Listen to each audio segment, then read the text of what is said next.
नमस्कार, आप देख रहे हैं जीबीसी अपडेट। मैं हूं आपके साथ रीना सोहोता। चलिए रुक करते हैं हिमाचल की खास बड़ी खबरों पर। सबसे पहले हेडलाइंस। हिमाचल में बदला चुनाव प्रचार का ट्रेंड, मतदाता प्रत्याशियों से कर रहे हैं सवाल जवाब।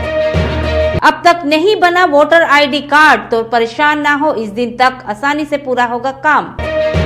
अनुराग ठाकुर बोले, इस देश को कांग्रेस पार्टी से ज्ञान सुनने की जरूरत नहीं। Amrish Kaushik JEE main exam Himachal के टॉपर। निर्दलीय विधायकों की याचिका पर आज होगी सुनवाई, इस्तीफा स्वीकार न करने से जुड़ा है मामला। लद्दाख ने मनाया 11वें पंचन लामा का 33वां जन्मदिन। हिमाचल में एनएच की तर्ज पर बनेंगे सड़क निर्माण के नियम। केंद्रीय चुनाव समिति बिना बैठक के ही तय करेगी कांग्रेस के लोकसभा प्रत्याशी।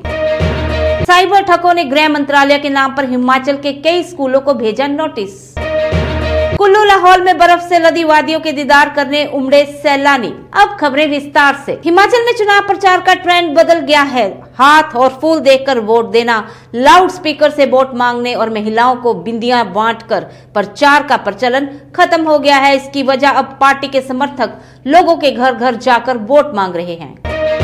हिमाचल प्रदेश में 7वें और आखिरी चरण में लोकसभा के चुनाव होने वाले हैं। लोकसभा चुनाव के लिए वोटिंग 1 जून को होगी। इससे पहले चुनाव आयोग अब भी नए वोटरों को रजिस्टर्ड होने का मौका दे रहा है। नए वोटर 4 मई तक फॉर्म 6 भरकर जमा करवा सकते हैं। साधारण फॉर्म भरने के साथ जरूरी कागजात उपलब्ध करवाते ही आसानी से वोटर आईडी कार्ड बन जाएगा।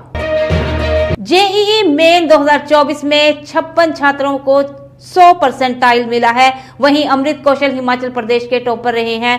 अमृत शिमला के रहने वाले हैं। इनके पिता डॉक्टर अंकुर और डॉक्टर सोनिया, इनकी माता निजी क्लिनिक चलाते हैं। अमृत ने सेंट एडवर्ड स्कूल से मैट्रिक और जेसीबी स्कूल से न्यू शिमला से 12वीं की है। 100% पाने वालों की सूची में 2 लड़कियां भी शामिल हैं। इनमें से एक दिल्ली की शाइना सिन्हा और दूसरी कर्नाटक की सानवी जैन है। कांग्रेस नेता और चंडीगढ़ से उम्मीदवार मनीष तिवारी के बयान पर केंद्रीय मंत्री अनुराग ठाकुर ने गुरुवार को धर्मशाला में कहा कि जो पार्टी 60 साल तक सत्ता में रही है और आपातकाल लगाया, कम से कम इस देश को कांग्रेस पार्टी से ज्ञान सुनने की जरूरत नहीं है। लोकतंत्र की हत्या क्या होती है, इंदिरा गांधी ने की थी। देश ने उसका खामियाजा भुगता। एक पार्टी ने 60 साल तक राज किया। जब वे कहते हैं कि लोकतंत्र खत्म हो गया है, तो मैं बस इतना कहना चाहता हूं कि जब कश्मीर में धारा 370-35A लगाने की पंडित जवाहरलाल नेहरू की सबसे बड़ी गलती थी, जबकि मोदी सरकार ने अनुच्छेद 370-35A हटाने के बाद पंचायत चुनाव, डीडीसी चुनाव हुए और अब विधानसभा चुनाव भी कराए जाएंगे। 3 निर्दलीय विधायकों की त्याग पत्र स्वीकृति न करने और विधानसभा अध्यक्ष की ओर से उन्हें कारण बताओ नोटिस जारी करने के विरुद्ध हिमाचल प्रदेश हाई कोर्ट में दायर की गई याचिका पर सुनवाई वीरवार को निर्धारित की है। कोर्ट ने विधानसभा अध्यक्ष और विधानसभा सचिवालय की ओर से दायर याचिका का जवाब रिकॉर्ड पर लगाने का आदेश जारी किया है। मुख्य न्यायाधीश MS रामचंद्र राव और न्यायाधीश ज्योत्सना रिवाल दुआ की खंडपीठ के समक्ष बुधवार को मामले पर सुनवाई हुई।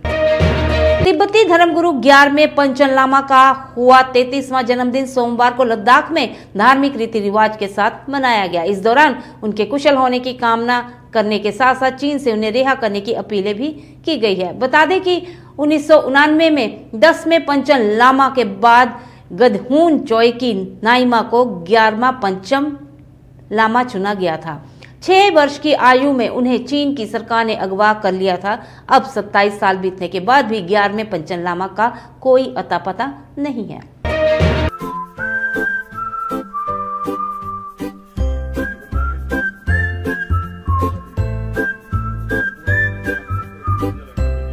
NH 707 के निर्माण के दौरान हुए प्रदूषण नियमों के उल्लंघन के बाद अब सख्ती होने वाली है। हिमाचल प्रदेश में बनाए जाने वाले नए राष्ट्रीय और राज्य हाईवे में प्रदूषण नियंत्रण नियमों का एक समान रूप से सख्ती से पालन करना होगा। किसी भी सड़क के मुरम्मत कार्य के लिए भी प्रदूषण नियंत्रण बोर्ड की मंजूरी लेनी होगी। यह नियम पहले से चले आ रहे निर्माण और मुरम्मत कार्यों के लिए भी मान्य होंगे। अगर भारतीय राष्ट्रीय राजमार्ग प्राधिकरण या लोक निर्माण विभाग प्रदूषण नियमों को नहीं मानता है तो चल रहे निर्माण कार्यों पर रोक लग सकती है। हिमाचल प्रदेश में लोकसभा चुनाव और विधानसभा उपचुनाव के लिए कांग्रेस के प्रत्याशी केंद्रीय चुनाव समिति बिना बैठक के ही तय करेगी। गुरुवार को नई दिल्ली में प्रस्तावित बैठक टल गई है। अब प्रदेश कमेटी की ओर से भेजे नामों को ही फाइनल किया जाएगा। कांग्रेस संसदीय सीट से विधायक रघुवीर वाली, पूर्व मंत्री आशा कुमारी, करण पठानिया और संजय चौहान के नाम पर मंथन चल रहा है। हमीरपुर संसदीय सीट से उप मुख्यमंत्री मुकेश अग्निहोत्री को मैदान में उतारने की चर्चाएं हैं। 6 विधानसभा उपचुनाव को लेकर मई के पहले सप्ताह में प्रत्याशियों की घोषणा हो सकती है। साइबर ठग अब गृह मंत्रालय के नाम पर फर्जी नोटिस भेजकर शिक्षण संस्थाओं से संवेदनशील जानकारी मांग रहे हैं। मंडी जिले के 6 स्कूलों को ऐसे नोटिस मिले हैं। नोटिस में विद्यार्थियों का नाम, फोटो और जानकारी मांगी गई है। आशंका जताई जा रही है कि बच्चों के फोटो, उनके नाम सहित अन्य जानकारियों का इस्तेमाल साइबर अपराधी बाल शोषण, साइबर अश्लीलता में कर सकते हैं। ऐसी सामग्री तैयार कर इसके बदले फिरौती भी मांग सकते हैं। हिमाचल प्रदेश के जिला कुल्लू और लाहौल स्पीति की ठंडी फिजाओं का पर्यटक लुत्फ उठा रहे हैं। बीकानेर के बाद भी जनजातीय क्षेत्र कोकसर के समीप स्थित कुछ बिहाल में सैकड़ों पर्यटक बर्फ के दीदार के लिए पहुंच रहे हैं। साहसिक गतिविधियों का भी पर्यटक खूब आनंद ले रहे हैं। आज के लिए बस इतना ही। जुड़े रहिए हिमाचल की ताजा तरीन खबरों के लिए जीबीसी अपडेट के साथ। तब तक के लिए जय हिमाचल, जय भारत।